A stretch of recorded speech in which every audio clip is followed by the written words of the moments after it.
since the day he raised his hand. We're still dodging potholes, eating potted meat and spam. So here's the problem. Welcome back, by the way. Here's the problem that the conservative ideologues have, is that their world, and I'm not speaking specifically of our last guest. He's not here to defend himself. I don't want to pick on him. But there's this broad thought process on the right.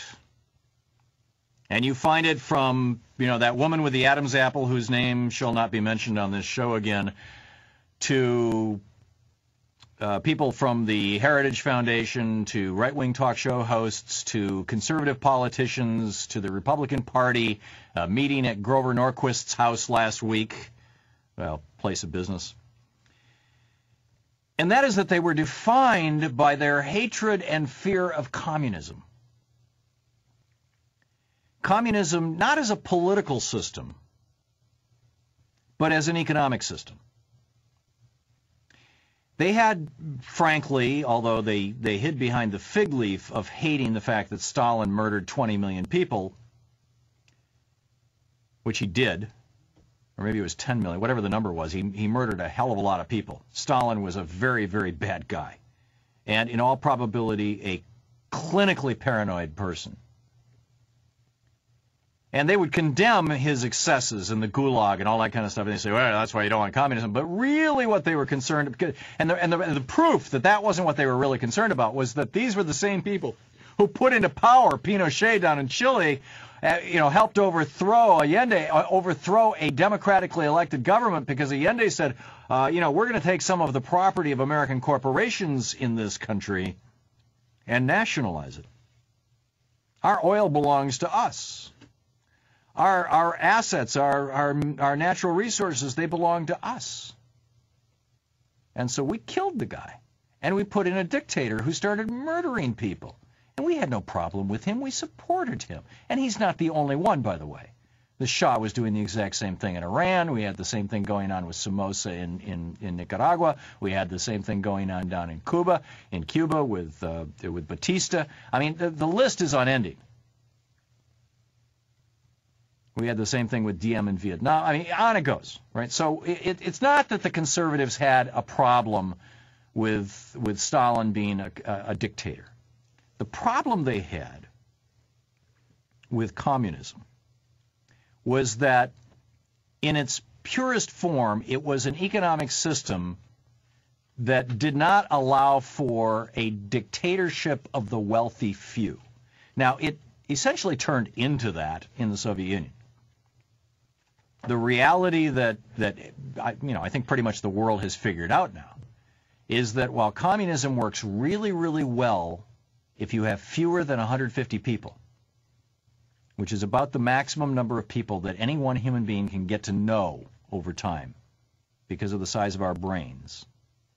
As mammals' brains get smaller, the number of people in their social groups gets smaller. There's a linear relationship between brain size and social group size. So on a kibbutz in Israel, Marxism, communism works great and has for decades. Among Aboriginal and Indigenous people, tribes, clans, whether they're the Aboriginals of Australia, I have hung out with them over the years, whether it's Native Americans, I've hung out with them. I wrote about this in my books, The Prophet's Way and Last Hours of Ancient Sunlight, whether it's the Dene people or tribal people up in Alaska, or excuse me, in Canada. When Ray Moran was that his name, Louise? Ray Moran? He was the prime minister, the premier of the Northwest Territories, of all of what was Northern Canada. It's been split in half now.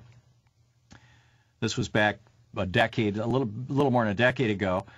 He asked me to come up there, and we flew into Yellowknife, and we actually did this at Fort Resolution on the other side of the Great Slave Lake in November. It was an amazing experience.